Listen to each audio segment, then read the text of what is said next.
Now, be honest. My wife watches the show a lot. She loves the show. She puts it on all the time. She's wildly attracted to you. That character. She's like, he's so manly. He's so masculine. You must get dozens and dozens of letters.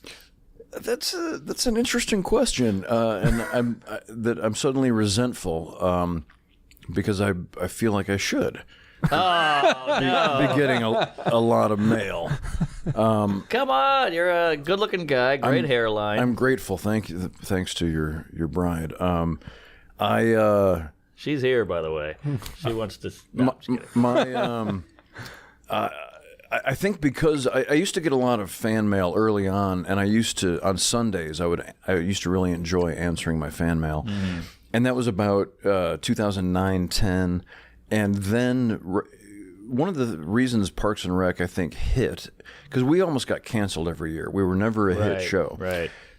In later years, once streamers showed up, then it became wildly popular with young people, and they don't understand that we almost got canceled all the time. We barely. I feel like it's the same with 30 Rock, The Office, all these classic comedies. It's not true, though.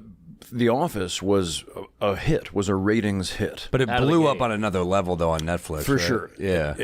Absolutely. That's also true. I mean, in this weird new advent of like comfort shows, because for the first time, even post-cable, you could just have your show available. Yeah. And just watch it over and over.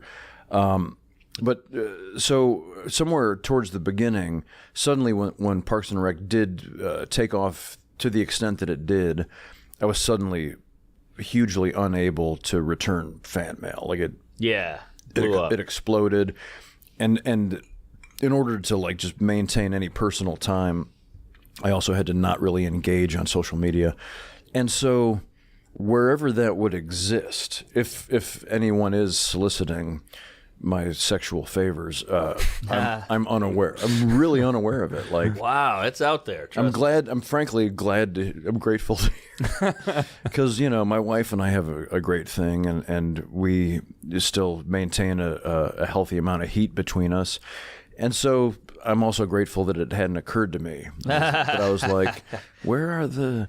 I do hear on occasion from the sort of bear community. I bet. Well, depending on what facial hair I'm rocking. Right. Well, you're an alpha. Well, I appreciate that. You're a top. I mean, in that world. Yeah, by and large, I suppose. Yeah. Are the Bears always the top? I didn't even know that. I assume they're the. They're bigger, but I don't know what the hell Two bears go at it from time to time. Yeah, sure. Bears, I'm not sure. Yeah, I think you can be a pitcher or a catcher as a bear. I would hope. And I'm relatively ignorant, but I do know there are bears and there are cubs. Yeah. Yes. Because I've met cubs, and generally, I hate to make a stereotype, but cubs are probably more likely to be found on the bottom of I would think so.